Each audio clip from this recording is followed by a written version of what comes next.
Nesta série de aulas, vamos resolver os problemas do capítulo 11 do livro Fundamentos de Física de Halliday e Resnick, 10ª edição. Problema 71. Na figura 1160, uma força horizontal constante de módulo 12 newtons é aplicada a um cilindro maciço homogêneo por meio de uma linha de pescar enrolada no cilindro. A massa do cilindro é 10 kg e o raio 0,10 metros, e o cilindro rola suavemente em uma superfície horizontal.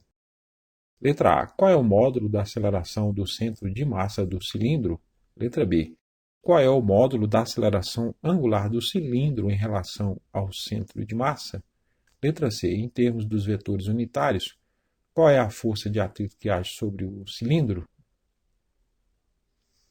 A força F aplicada provoca um aumento da velocidade de rotação e tende a fazer a parte inferior do cilindro deslizar para a esquerda, no ponto de contato com o chão.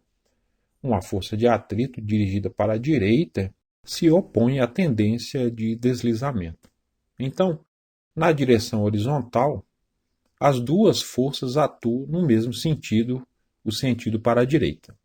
Na direção vertical, temos a força peso do cilindro e como ela pressiona o chão, de acordo com a terceira lei de Newton, o chão reage exercendo a força de reação normal vertical para cima. A segunda lei de Newton para o movimento de translação diz que a força resultante que atua sobre um corpo é igual ao produto de sua massa e da aceleração adquirida por ele. Como o cilindro não se move na direção vertical, a soma dessas forças é nula. Considerando o sentido vertical para cima como positivo, teremos que Fn menos P é igual a zero, então Fn é igual a P. Como o movimento de translação é puramente horizontal, essa relação não será útil na resolução do problema. Aplicando a segunda lei de Newton na direção horizontal, considerando o sentido para a direita como positivo, teremos que F mais a força de atrito, F minúsculo, é igual à massa do cilindro vezes a aceleração do centro de massa. Então, 12, que é o valor de F, mais F minúsculo, é igual a 10, que é a massa do cilindro, vezes a aceleração do centro de massa.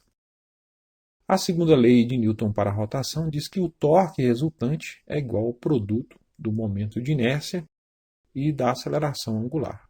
Tal é igual a Iα.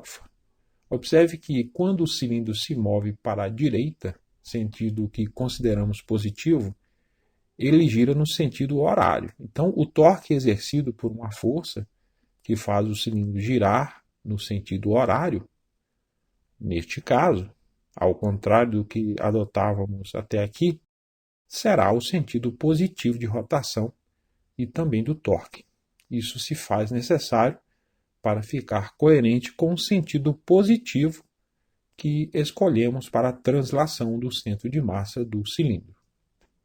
O torque de uma força em relação a um eixo de rotação é igual ao produto vetorial entre o vetor R, traçado do eixo até o ponto de aplicação da força, e o vetor F. Tal é igual a R VEC F. O módulo de um produto vetorial é igual ao produto dos módulos dos vetores e do seno do ângulo formado por suas direções. Então, tal vai ser o módulo de R vezes o módulo de F vezes o seno de θ.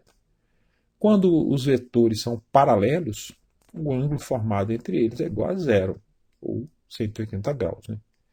Como o seno de 0 grau e o seno de 180 graus são iguais a zero, o produto vetorial de vetores paralelos é igual a zero. Então, os torques exercidos pelo peso e pela força normal são nulos porque estes vetores são paralelos ao vetor R.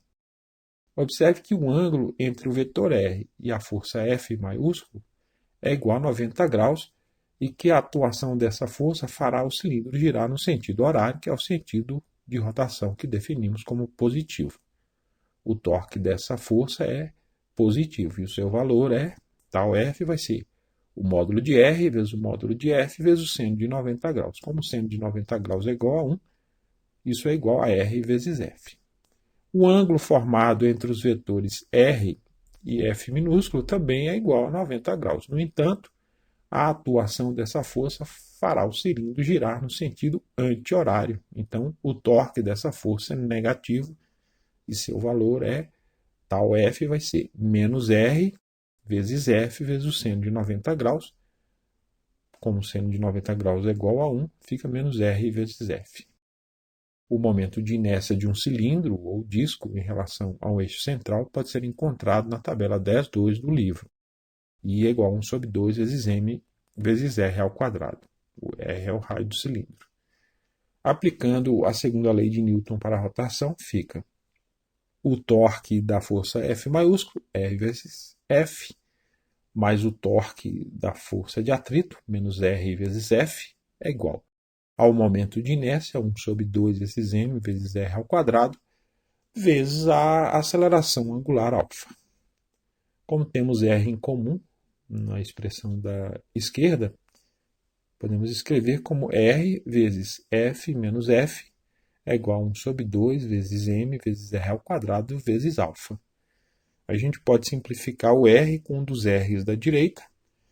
Então fica F menos F é igual a 1 sobre 2 vezes M vezes R vezes alfa. A aceleração do centro de massa, a aceleração angular e o raio se relacionam de acordo com a seguinte equação. A aceleração do centro de massa é igual à aceleração angular vezes o raio.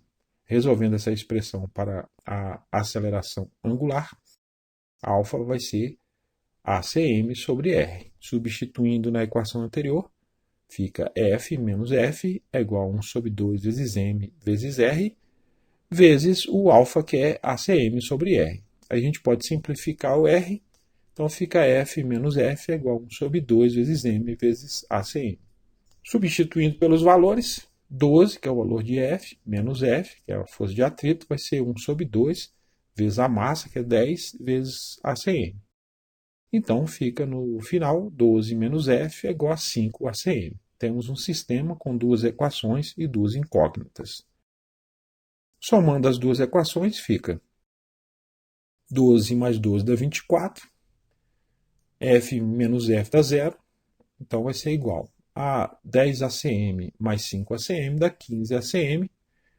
Então, o ACM vai ser 24 sobre 15, que dá 1,6 metros por segundo ao quadrado. A aceleração angular, alfa, vai ser o ACM, que é 1,6, sobre R, 0,10, que dá 16 radianos por segundo ao quadrado.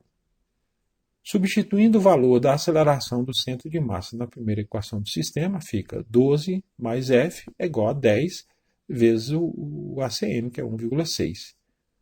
Fazendo a multiplicação, 12 mais F é igual a 16. Subtraindo 12 dos dois lados, F vai ser 16 menos 12, que dá 4,0 newtons.